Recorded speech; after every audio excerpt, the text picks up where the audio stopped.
টাঙ্গাইলের সখীপুরে বাঁশ বোঝাই ট্রাকে মুরগিবাহী পিকআপের ধাক্কা, ঘটনাস্থলেই 4 জন নিহত।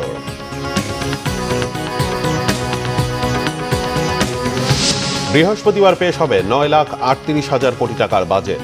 বিনিয়োগ বাড়াতে রাজনৈতিক স্থিতিশীলতার তাগিদ অর্থনীতিবিদদের। আগামী 2 সপ্তাহের মধ্যেই ইরানের বিরুদ্ধে চূড়ান্ত বিজয়ের আভাস ট্রাম্পের।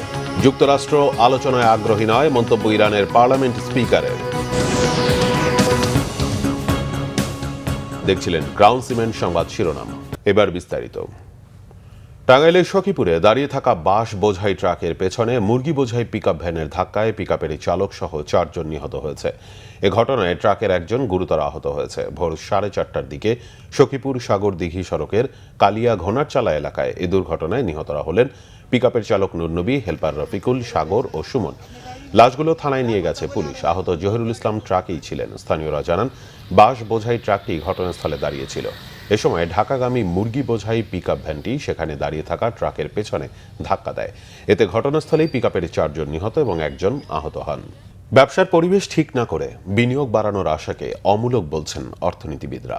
বাজেটে খাতওয়ারি বিন্যাস বিনিয়োগের পথ সুগম করবে বলে অভিমত জানিয়ে দেশি বিদেশি বিনিয়োগ বাড়াতে রাজনৈতিক স্থিতিশীলতার তাগিদ অর্থনীতিবিদদের। রিপোর্ট মামুন আব্দুল্লাহর।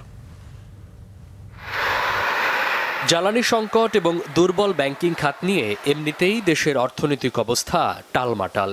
এরই মধ্যে চোখ রাঙাচ্ছে মূল্যস্ফীতির হার। বাংলাদেশ পরিসংখ্যান ব্যুরোর তথ্য বলছে, মে মাসে মূল্যস্ফীতি বেড়ে দাঁড়িয়েছে 9.42%, যা গেল 16 মাসের মধ্যে সর্বোচ্চ। নানা অসন্তোষের মধ্যেই পেশ হতে যাচ্ছে প্রায় 9,38,000 কোটি টাকার 56তম বাজেট, যেখানে মূল্যস্ফীতি লক্ষ্যমাত্রা 7.5%। এ বাস্তবতায় বিনিয়োগ ও কর্মসংস্থান বাড়াতে উৎপাদনশীল খাতে সুদের হার নির্দিষ্ট করে দেওয়ার তাগিদ অর্থনীতিবিদদের।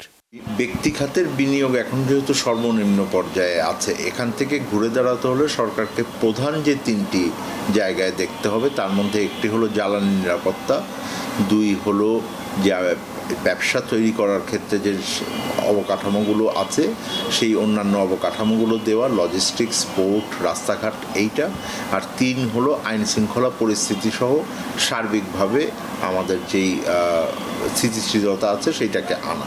বাংলাদেশে উচ্চ মূল্যস্ফীতি বিরাজমান। উচ্চ মূল্যস্ফীতি থাকলে বিনিয়োগকারীদের উৎপাদন খরচ বেড়ে যায়, কাঁচামাল ক্রয় বেড়ে যায়। সুতরাং তারা কম্পিটিশন মার্কেটে পরে টিকে থাকতে পারে না। একটা বিনিয়োগকারী দেখতে চাই 10 বছরের ভিতরে আমদানি বিষয়ক যে কাঠামো রয়েছে সেটা পরিবর্তন না হয় এবং 10 বছরের ভিতরে যেন আপনার স্থিতিশীলতা থেকে অস্থিতিশীলতা না যায়। দেশি বিদেশি বিনিয়োগকারীদের বিনিয়োগ থেকে মুখ ফেরানোর জন্য নীতি সহায়তা ও এর বাস্তবায়নকেই দুষছেন অর্থনীতিবিদরা।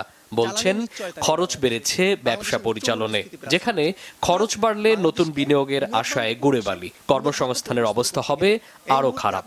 দেশি উদ্যোক্তাদের জন্য হোক এবং বিদেশি উদ্যোক্তাদের জন্য হোক, সবার জন্য যদি বিনিয়োগ বান্ধব পরিবেশ এই মুহূর্তে যদি আমি সৃষ্টি করতে চাই, আমার ফরেন এক্সচেঞ্জ রিজার্ভ ম্যানেজমেন্ট আমাকে ঠিক রাখতে হবে। 3 নম্বর কথা হলো যে আমার প্রশাসনিক সংস্কার করতে হবে, যেখানে আমলাতান্ত্রিক জটিলতা রয়েছে। সার্বিকভাবে অর্থনৈতিক সংস্কার, এটা আমার ব্যাংক খাত থেকে শুরু করে কর ব্যবস্থা থেকে পর্যন্ত সব জায়গাতেই কিন্তু এই সংস্কার কার্যক্রমগুলো আগাচ্ছে কিনা সেইটাও বিনিয়োগের কনফিডেন্স তৈরি করবে। বিদেশি বিনিয়োগ বাড়াতে হলে সবার আগে লাল ফিতার দৌরাত্ম্য কমানোর তাগিদ অর্থনীতিবিদদের। অর্থনীতির চাকা সচল রাখতে এবার প্রস্তাবিত নতুন বাজেটে বিনিয়োগ বাড়ানোর উপর বেশ গুরুত্ব দেওয়া হয়েছে। কর কাঠামো সহজ করা এবং ব্যবসার ব্যয় কমানোর মতো পদক্ষেপ নতুন কর্মসংস্থান ও উৎপাদনে কতটা ভূমিকা রাখতে পারে সেদিকে নজর রাখছে বিনিয়োগকারী এবং অর্থনীতিবিদরা। মামুন আব্দুল্লাহ, বাংলা ভিশন, ঢাকা। নোয়াখালীর হাতিয়ায় ভয়াবহ নদী ভাঙনে দিশেহারা হাজারো মানুষ।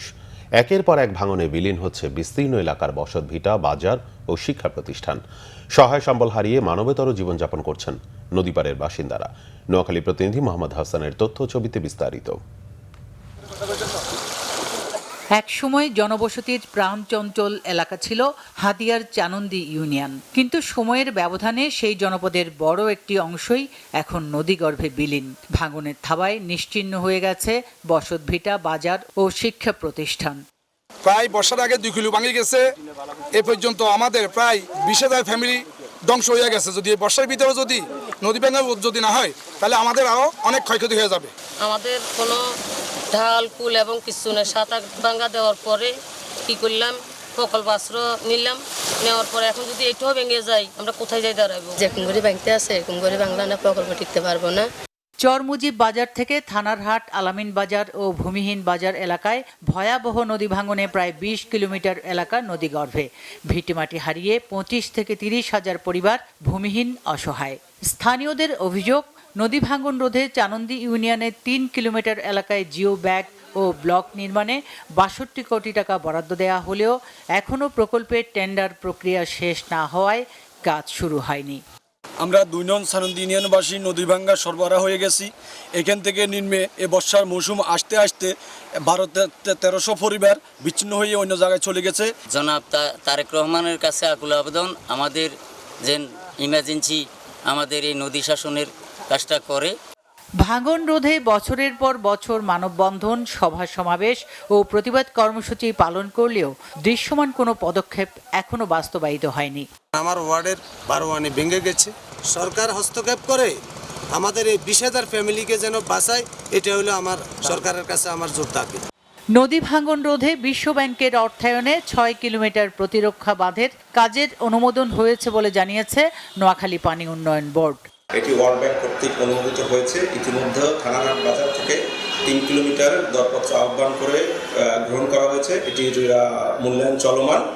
এটি মূল্যায়ন শেষে ওয়ার্ক অর্ডার হলে আমরা কাজ বাস্তবায়ন করতে পারবো। নদী ভাঙন থেকে চানন্দি ইউনিয়ন রক্ষায় দ্রুত কার্যকর পদক্ষেপের দাবি এলাকাবাসীর। Bangla vision news desk. আন্তর্জাতিক, আগামী 2 সপ্তাহের মধ্যেই ইরানের বিরুদ্ধে চূড়ান্ত বিজয় ঘোষণা করার আগাম বার্তা দিয়েছেন মার্কিন প্রেসিডেন্ট ডোনাল্ড ট্রাম্প। এটি ভালো চুক্তি করতে ইরান পরমাণু অস্ত্র তৈরি বন্ধ করা সহ সব শর্তে রাজি বলেও দাবি করেছেন তিনি। তবে যুক্তরাষ্ট্রের সমঝোতা বা আলোচনায় আগ্রহী নয় বলে অভিযোগ করেছেন ইরানের পার্লামেন্টারি স্পিকার বাগের গালিবাফ। গেল সোমবার যুদ্ধবিরতি ভেঙে ইরান ইসরায়েলের পাল্টাপাল্টি হামলার পরেও সমঝোতা স্মারক নিয়ে তেহরানের সাথে আলোচনা চলছে দাবি করেন ডোনাল্ড ট্রাম্প। আগামী 2-3 দিনের মধ্যে খসড়া সিদ্ধান্ত আসতে পারে বলেও জানিয়েছেন তিনি।